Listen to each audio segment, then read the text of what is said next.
নমস্কার বন্ধুরা, welcome back to my channel. আমি অনন্যার একটা নতুন ব্লগে তোমাদের সকলকে স্বাগত জানাই। তো আজকে ব্লগটা কিন্তু জমজমাটি হতে চলেছে, কারণ আজকে আমি বাড়িতে তৈরি করে দেখাবো হচ্ছে চিকেন রেশমি কাবাবও বলতে পারো বা মালাই টিক্কাও বলতে পারো। তো খুব সহজেই বাড়িতে তৈরি করব, রেস্টুরেন্ট থেকে আনার কোনো প্রয়োজন নেই। তো চলো তোমরা দেখতে থাকো বাড়িতে কিভাবে আমি চিকেন মালাই টিক্কা বানিয়ে নিই। চিকেন রেশমি কাবাব বানানোর জন্য দেখো, প্রথমে আমি বোনলেস মাংস নিয়েছি, সেটাকে ছোটো ছোটো স্কোয়ার আকারে কেটে নেওয়া হয়েছে। এবার মশলা দিয়ে ফার্স্ট ম্যারিনেশনটা করে নেব। আদা বাটা, রসুন বাটা, পরিমাণ মতো নুন দিয়ে দেবো, আর সামান্য পরিমাণ একটু ভিনিগার দিচ্ছি। এবার ভালো করে দেখো চিকেনের সাথে কিন্তু মশলাটাকে মাখিয়ে নিতে হবে। দেখো মশলার সঙ্গে চিকেনটাকে কিন্তু খুব ভালো করে মাখিয়ে নিয়েছি। তো এটা আমাদের ফার্স্ট ম্যারিনেশন, এটা মোটামুটি ঘন্টা দুয়েক মতো রেখে দেবো। তো দেখো সেকেন্ড ম্যারিনেশন করবো, তার জন্য আমি জল ঝরানো টক দই নিয়েছি। দইটাকে খুব ভালো করে ফেটিয়ে নেব যাতে কোনো লাম্পস না থাকে। তো দেখতেই পাচ্ছ দইটা কিন্তু খুব ভালো করে দেখো আমি ফেটিয়ে নিয়েছি, একদম পুরো ক্রিমি ক্রিমি হয়ে গেছে।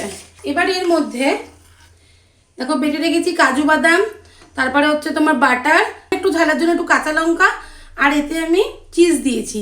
সব কিছুকে একসাথে ভালো করে বেটে নিয়েছি। এটা অ্যাড করে দেবো। পরিমাণ মতো দেখো বিট নুন দিয়ে দেবো, ধনের গুঁড়ো দেবো, গরম মশলার গুঁড়ো, সামান্য একটু জায়ফলের গুঁড়ো অ্যাড করে দেবো, সামান্য একটু দেখো কস্তুরি মেথি দিয়ে দেবো। টকটাকে ব্যালেন্স করার জন্য সামান্য একটু চিনিও দিয়ে দিয়েছি। এবার সমস্ত মশলাগুলোকে ভালো করে আগে মিশিয়ে নেব।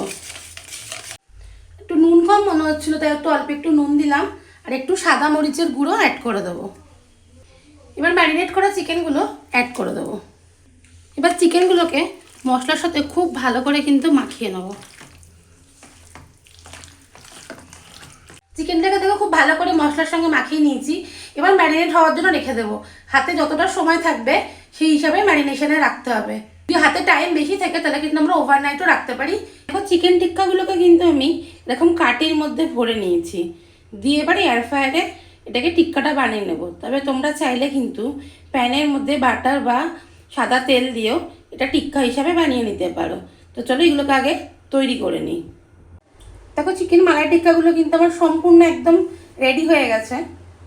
তো চিকেন মালাই টিক্কা তো আমাদের রেডি হয়ে গেছে। তো ভাবছি এটা কি আরেকটা মানে একটা আইটেম দিয়ে আমি দুটো ডিশ আর কি বানাতে চাইছি। তো চলো টিক্কা তো আমাদের রেডি।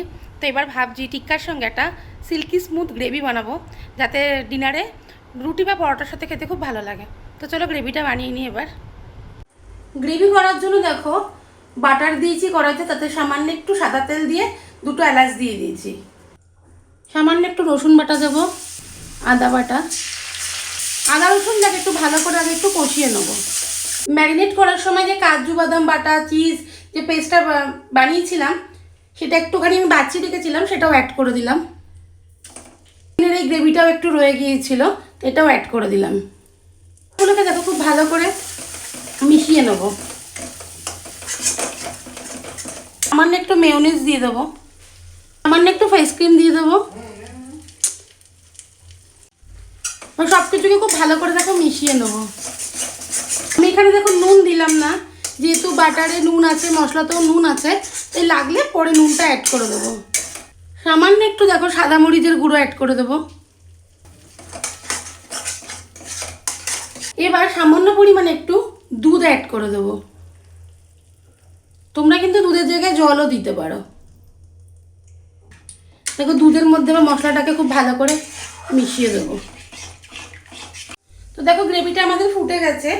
এবার চিকেন টিক্কাগুলো অ্যাড করে দেবো। অল্প একটু নুন দিয়ে দেবো, সামান্য একটু কস্তুরি মেথি দেবো। তো দেখো গ্রেভিটা কিন্তু আমাদের সম্পূর্ণ দেখো রেডি হয়ে গেছে। ওপর থেকে দেখতে পাচ্ছ তেল ভেসে উঠেছে।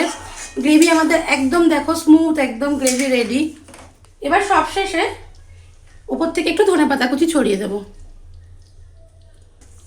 তাহলেই আমাদের chicken malai tikka with smooth gravy একদম রেডি। এটা কিন্তু রুটি বা পরোটার সাথে খেতে কিন্তু খুবই ভালো লাগে। তো রাত্রিরে খাবার নিয়ে দেখা বসে পড়েছি। সুন্দর এরকম ত্রিকোণ পরোটা, আর নিয়েছি chicken malai tikka with gravy. তো চলো রাতের খাবারটা এবার খেয়ে নিই। এই ছোট্ট ভিডিওটাই অবধি। তোমরা সবাই ভালো থেকো, সুস্থ থেকো। আবার একটা নতুন ভিডিও তোমাদের সকলের সঙ্গে দেখা হবে।